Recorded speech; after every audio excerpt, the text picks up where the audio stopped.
আলহামদুলিল্লাহ ওয়াহদা ওয়াসসালাতু ওয়াসসালামু আলা রাসূলিল্লাহ বা'দ।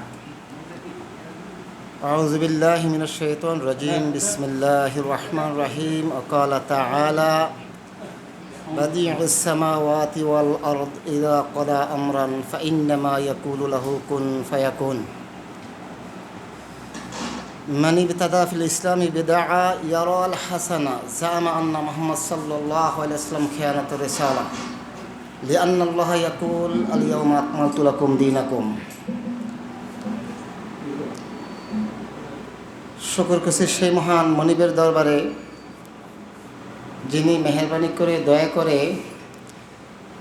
দারুল হাদিস সালাফিয়া মহিলা মাদ্রাসার উদ্যোগে মাসিক তালিমি বৈঠকে আসা বসা, দু চারটি কথা বলা শোনার তৌফিক দান করেছেন। সেই মহান মনিবের দরবারে আমরা শুকর আদায় করছি, আলহামদুলিল্লাহ। দুরূদ ও সালাম বর্ষিত হোক সাইয়্যিদুল মুরসালিন খাতামুন নবিয়্যিন নবী মুহাম্মদ সাল্লাল্লাহু আলাইহি ওয়াসাল্লামের উপর, সাহাবী আজমাইন উপর, আহল পরিবারের উপর। আল্লাহুম্মা সাল্লি আলাইহি আল্লাহুম্মা বারিক আলাইহি। আমি আজকে যে বিষয়টা সংক্ষিপ্ত আলোচনা করব, সবাই বুঝতে পারছেন। বিশেষ করে এটা আমাদের আলহামদুলিল্লাহ কণ্ঠস্থ ঠোঁটস্থ আছে। তারপর যেহেতু তালিমি বৈঠক, তালিম মানে সংস্কার আর তাবলিগ মানে পৌঁছিয়ে দেওয়া, তো সংস্কার আমাদের ভুল ত্রুটি থাকাটাই স্বাভাবিক। যেহেতু রসুল সাল্লাল্লাহু আলাইহি ওয়াসাল্লাম বলেছেন কুল্লু বনি আদম খাত্তাউন খায়রে খাত্তাবিনা তাওয়াবিন। প্রত্যেকটা বনি আদম ভুলকারী, আর উত্তম ভুলকারী যে ভুলকে ভুল জানার পরে তওবা ইস্তেগফার করে। তো সেক্ষেত্রে আমরা আমাদের বিষয়গুলো সকলের সাথে শেয়ার করব আলোচনার মাধ্যমে বা শোনার মাধ্যমে। যদি ভুল ত্রুটি এই মাসের মধ্যে থেকে থাকে তাহলে সেগুলো আমরা পরিহার করে সঠিকটা গ্রহণ করব। এই উদ্দেশ্যেই মূলত মাসিক তালিমি বৈঠক। আল্লাহ রাব্বুল আলামিন কোরআনুল কারীমে সূরাতুল বাকারার 117 নম্বর যে আয়াতটা আমি তেলাওয়াত করেছি, আল্লাহ রাব্বুল আলামিন বলেছেন বাদিউস সামাওয়াতি ওয়াল আরদ ইযা ক্বাদা আমরান ফাইন্নামা ইয়াকুলু লাহু কুন ফায়াকুন। এই আকাশ এবং জমিন একসময় ছিল না, আল্লাহ তৈরি করেছেন। আল্লাহ বলছেন, আমি বলছি কোন ফায়াকুন বলার আগে হয়ে গেছে। দীর্ঘায়িত আসলে আলোচনার বিষয় না এটা, যেহেতু আলোচক আছে। আমি শুধু এতটুকুই সংক্ষিপ্তভাবে আপনাদের কাছে উপস্থাপন করতে চাচ্ছি। এবাদতের ক্ষেত্রে কোনো কিছু কম বেশ হলে তখন এবাদতের সাথে সম্পৃক্ত হলে শিরক এবং বেদাত, আর মুআমালাতের সাথে যদি হয় দিনের সাথে বাদ দিয়া দুনিয়া চলার ক্ষেত্রে তখন হালাল এবং হারাম। আমরা যদি আমরা কাউকে প্রশ্ন করি বা কেউ যদি আমাদেরকে প্রশ্ন করে যে সালাতের পরে সম্মিলিত মুনাজাত কি হারাম না হালাল, প্রশ্ন ঠিক হয়নি। বলতে হবে বেসুন্নাহ কি বিদআত। যাই হোক, মানিবতাদা ফিল ইসলামি বিদআ, মানিবতাদা ইবদা শুরু করলো, চালু করলো বা আরম্ভ করলো ইসলাম দিনের মধ্যে, বিদআ নব আবিষ্কার। আর সে মনে মনে এটা ভাবলো ইয়ারা আল হাসানা, খুব আনন্দিত হলো, খুশি হলো, ভাবলো খুব ভালো কাজ করছি। আসলে মূলে কথাটা এরকম নয়। সে যে কাজটা করছে এটা রাসূল সাল্লাল্লাহু আলাইহি ওয়াসাল্লাম থেকে প্রমাণিত কিনা। আল বিদআ ফিশ শরঈ হিয়া ইহদাসা মা লাম ইয়াকুন আহাদ রাসূলুল্লাহ সাল্লাল্লাহু আলাইহি ওয়াসাল্লাম। বিদআতটা হলো শরীয়তের মধ্যে, ইবাদতের মধ্যে নবী মুহাম্মদ সাল্লাল্লাহু আলাইহি ওয়াসাল্লামের যুগে যেটা ছিল না সেটাকে আমরা দিনের মধ্যে চালু করছি, এটা হচ্ছে বিদআত। এখন মানুষ এই শরীয়তের মধ্যে বিভিন্ন সংযোজন বিয়োজন করে আর চিন্তা করে ইয়ারা আল হাসানা, আমি খুব সুন্দর কাজ করেছি। মূলত না, জামা আন্না মুহাম্মদ সাল্লাল্লাহু আলাইহি ওয়াসাল্লাম খিয়ানাতুর রিসালাহ, সেই সমাজে ইবাদতের মধ্যে এই জিনিসটা চালু করে মূলতে মুহাম্মদ সাল্লাল্লাহু আলাইহি ওয়াসাল্লামের নামে নিসবত করলো, মিথ্যা রচনা করলো। কারণ লিআন্নাল্লাহ ইয়াকুল আল ইয়াউমা আকমালতু লাকুম দীনাকুম, আল্লাহ পাক বলছেন যে আজকের দিনে তোমাদের জন্য শরীয়তকে, দিনকে কমপ্লিট করে দেওয়া হয়েছে। এখন আমরা ইবাদত করি আল্লাহর জন্য। এই আল্লাহর ইবাদত করতে কিভাবে করব, যাতে করে আমরা ইবাদত করতে গিয়ে বিপদগ্রস্ত না হই, দ্বিধাগ্রস্ত না হই, লাইনচ্যুত না হই, এই জন্য আল্লাহ পাক যুগে যুগে ক্ষণে ক্ষণে স্থান কাল ক্ষেত্র বিশেষ নবী পাঠিয়েছেন, নবীদের সাথে আল্লাহ পাক রেসালা দিয়েছেন। তাহলে আমরা ইবাদত করি কার? আল্লাহ।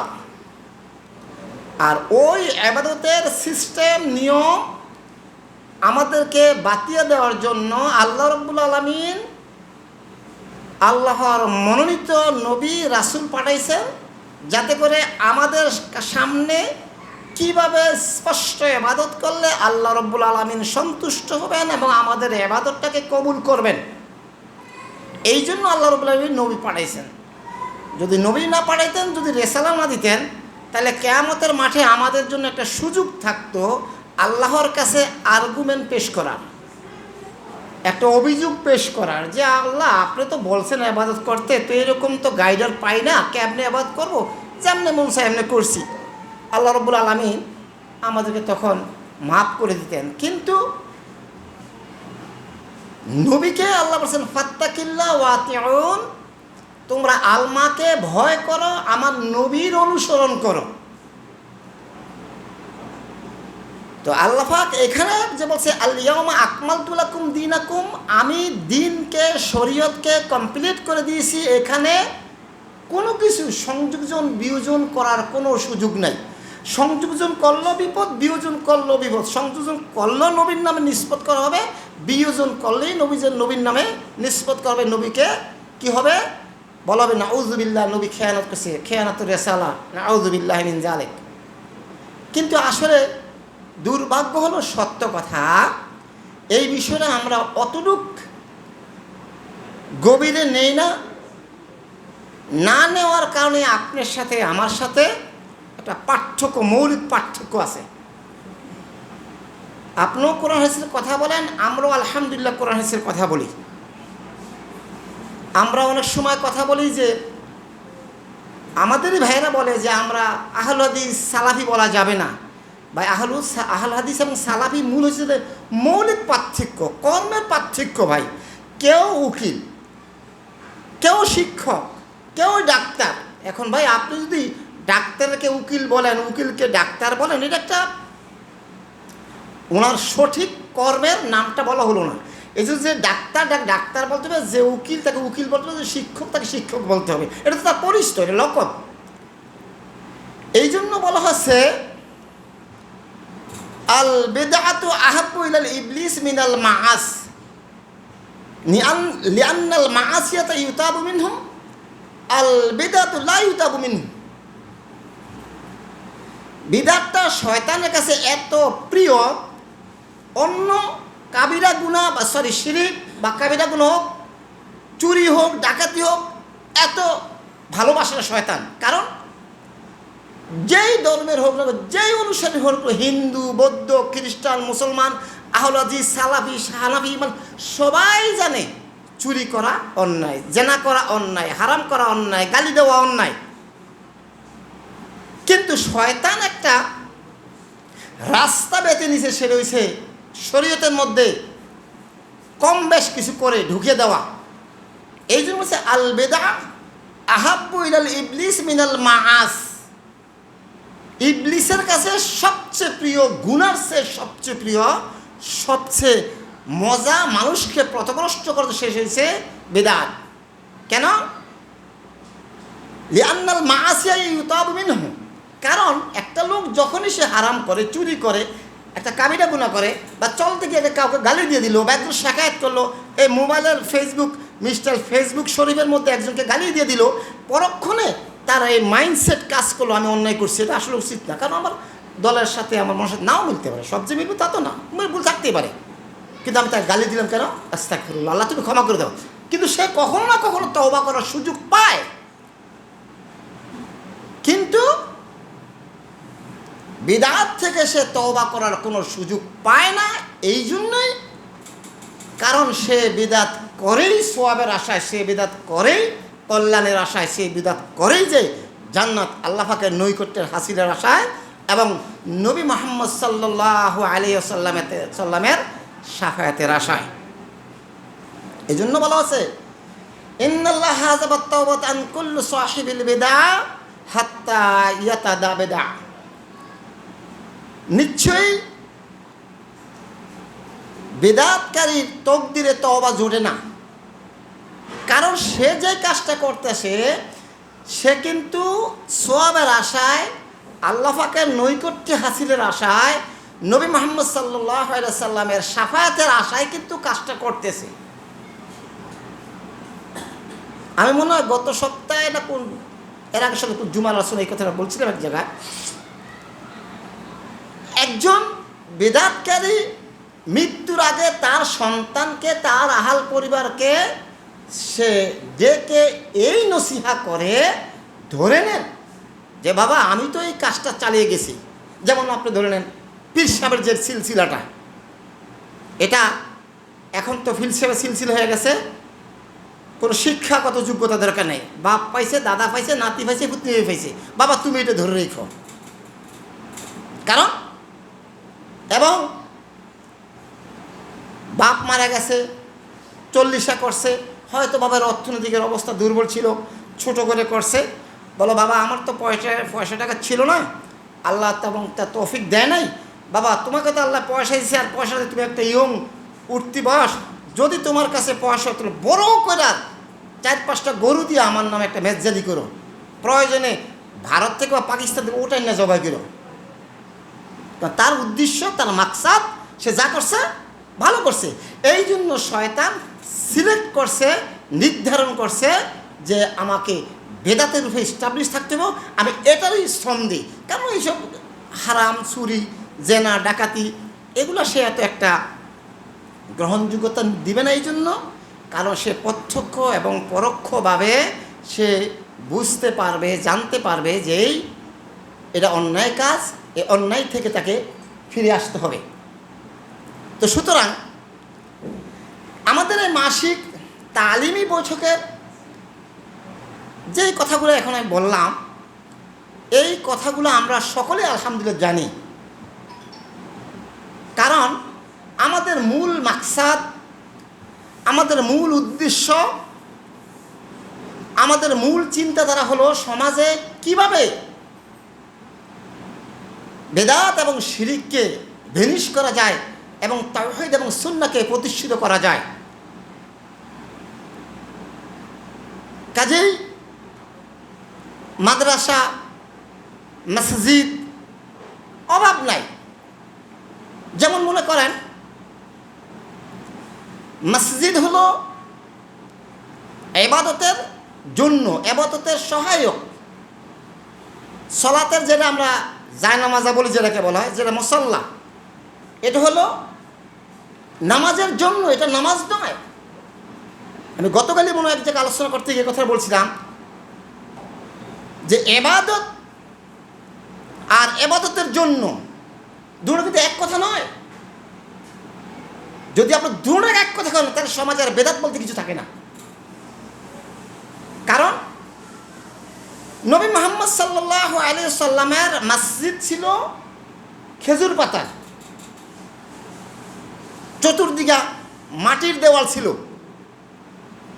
এখন আমাদের বর্তমানে পৃথিবীতে মসজিদগুলা আলহামদুলিল্লাহ উন্নত মানের টাইলস দ্বারা করা হয়, এবং বর্তমানে ঢাকার শহরে বা গ্রামও হয়তো দুই একটা মসজিদ বাকি আছে, প্রায় মসজিদে এসির ব্যবস্থা করা আছে, উপরে ছাদ দেওয়া আছে, উন্নত টাইলস দিয়ে করা আছে। এখন আমি যদি বেদাতের সংজ্ঞা না বুঝি, বেদাত এবং সুন্নাহ যদি ডিভাইডেশন করার মূল উদ্দেশ্য, মূল বিষয়টা যদি না জানি, তাহলে দুটোকে একাকার করে ফেলালে কোনটা বেদাত কোনটা সুন্নাত সেটাকে আমাকে ডিভাইডেশন করার কোনো সুযোগ নেই। তাহলে সমাজ চলবে, এমনি চলবে। একটা সময় কি হবে, সুন্নত সমাজ থেকে বিতাড়িত হয়ে যাবে, আর তখন সমাজে চলবে অন্যায় জাহালত। গতকাল আমার এক ভাই, একথা আমরা আরেকবার বলছি, আজকে গতকাল খুব দুঃখের সাথে বলছে হয়, আহলুল কোরআন ভাই দাবি করে।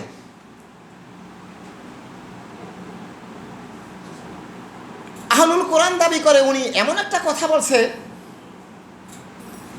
প্রথম বলল যে নামাজ লাগবে না, জুমা পড়া যাবে। গতকাল তার নতুন সার্ভিস হলো, না জুমা লাগবে না। জুমা কোথায় পাইছস? আমি বললাম আল্লাহ বলছেন, ইয়া আইয়ুহাল্লাযীনা আমানু ইযা নুদিয়া লিস-সালাতি মিন ইয়াউমিল জুমআতি ফাসআউ ইলা যিকরিল্লাহ। কই দাবড়া এবার দাবড়া, এর আল্লাহ কি এই আযানের কথা কইছে? জুমা মানে এটা না কি? আমার কল কি জুমা মানে একসাথে বই আলোচনা করা। তো কি আলোচনা করবি তুই কও? আল্লাহ বলছে ইয়া আইয়ুহাল্লাযীনা আমানু ইযা নুদিয়া লিস-সালা, ইযা যখন নুদিয়া ডাকা হয় ফিস-সালা সালাতের জন্য, মিন ইয়াউমিল জুমআ জুমাতের জন্য। এখানে আল্লাহ ভাঙ্গা দিল, জুমা করলো, সালাত করলো, তো তুমি বুঝবা কি দিয়ে কও? এখন উনি আমার এমন বিজ্ঞানের দেখায়, এমন পারদর্শী দেখায়, কোরআন নিয়ে পারদর্শী। আমি তোমার কোরআন পারদর্শীকে আমি সালাম, তোমাকে সালাম। ওয়া ইযা খাতাবাহুম জাহিলুন ক্বালু সালামা। মাপসাই তোমার সাথে কথা বলার কোনো সুযোগ নেই। এক মানে টেন্স মানে আশ্চর্য কথা, মানে এক সেনাবাহিনী আসছে ছুটি থেকে, আমার মিজানটা কইতেছে কি এগুলো, কি কয় এগুলা?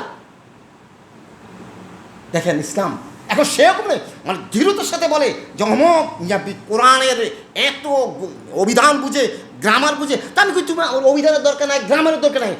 আল্লাহ বলছেন ইয়া আইয়ুহাল্লাযীনা আমানু, মুমিনদের সম্বন্ধে, ইজা নুদিয়া লিস-সালাত, তুমি কোন গ্রামার মানে? ইজা যখন, নুদিয়া ডাক হয় সালাত নামাজের জন্য, মিন ইয়াউমিল জুমআ জুমাতের কথা বলছে। তবে তুমি কোন গ্রামে দিয়ে, কোন অভিধান দিয়ে এটাকে বাদ দিবেন নামাজ নেই? কয় না আমার হুজুর কইছে। আল্লাহ পাক আমাদেরকে এই বিষয়গুলো থেকে হেফাজত করো। এই জন্য ইমাম ইবনে তাইয়্যিব রাহিমাহুল্লাহ বলছেন, আল বিদআতু শাররুম মিনাল মাআস। শেষ বক্তব্য আমার, যেহেতু সম্মানিত আলোচক আলোচনা করবে, বেদাতটা কিন্তু গুনাহ চেয়ে ভয়ানক, বেদাতটা খুব গুনাহ চেয়ে ভয়ানক। আমরা কিন্তু আলহামদুলিল্লাহ ইল্লা মান রাহিমাল্লাহ, আমরা কিন্তু সালাফিরা কিন্তু বেদাত কম পারদর্শী নয়। আপনি সালাফিদেরকে মুক্ত আছেন? জি না, আপনি বললাম দেখে দেবেন। গত জুমার আগে জুমায় যে আলোচনা করছি, আমার সালাফি মানহাজের এক লোক, আমি এই বেদাতির, আমাদের সালাফি বেদাতে করছিলাম, বেদাতির আলোচনা করছি, আমাকে কমেন্ট করছে, আমাকে, আমি তো কোনো গ্রুপে বক্তব্য ছাড়ি না, ওই মসজিদ কোম্পানির ওখানে ছাড়ছে যে হুজুর বক্তব্য দিতে আইছে, উনি মনে হয় ধর্মের ব্যবসা শুরু করেছে। আল্লাহর কসম বলো, এখন আমার বলতে পাইবেন। দেখেন আমি বলছি যে বেদাতের সংজ্ঞা, যে আমরাও বেদাত করি, হয়তো ইচ্ছায় হয়তো অনিচ্ছায়, এইভাবে কথা বলছে আমাদের সালাফি মানহাজের লোকেরা। তো যাই হোক, সকলের মধ্যে সবিনয় অনুরোধ থাকলো, দেখুন ইবাদত কম করি, কম করেন, বেদাত এবং শিরক আইডেন্টিফাই করি, প্রত্যাহার করি, অল্প বাদে জান্নাত যাওয়ার জন্য যথেষ্ট। সহিহ বুখারীতে একটি হাদিস আছে। আল্লাহ পাক আমাদেরকে শিরক এবং বেদাত বুঝে এই দুইটাকে প্রত্যাহার করার তৌফিক দান করুক, তাওহীদ এবং সুন্নাহ বুঝে এই দুইটাকে আমল করার তৌফিক দান করুক। সর্বশেষ একটি কথা হলো, আলেমদের সাথে আমাদের থাকতে হবে, আলেমদের সাথে আমাদের সহবত করতে হবে, আলেমদের সাথে আমাদের যোগাযোগ করতে হবে। গত পরশু আমার একটা মাসআলা, আলহামদুলিল্লাহ মাসআলা পুরা যারা জানা আছে, কিন্তু তারপরেও আমি আমার উস্তাদ আব্দুল হামিদ ফাইজি হাফেজাহুল্লাহ, ভারতের অনেক বড় আলেম, তার বই আছে মনে হয় 120টার উপরে বই লাগছে উনি। উস্তাদের সাথে বললাম যে উস্তাদ এই একটা মাসআলা, উস্তাদ সলিউশন আলহামদুলিল্লাহ। তার মানে এটা এই অহংকার নয় যে আপনি যতই জানেন বড়দের সাথে শেয়ার করে জেনে নিয়েন, তাহলে কিন্তু বিপদগ্রস্ত হবেন না। আর যদি নিজেই কুল্লু হাব্বার দাব্বা, তাহলে কিন্তু বিপদ হয়ে যাওয়ার সম্ভাবনা আছে। আল্লাহ পাক আমাদেরকে বোঝার তৌফিক দান করুক, আমিন। সুবহানাকাল্লাহুম্মা বিহামদিকা আশহাদু আল্লা ইলাহা ইল্লা আনতা আস্তাগফিরুকা ওয়া আতুবু ইলাইক। আসসালামু আলাইকুম ওয়া রাহমাতুল্লাহ।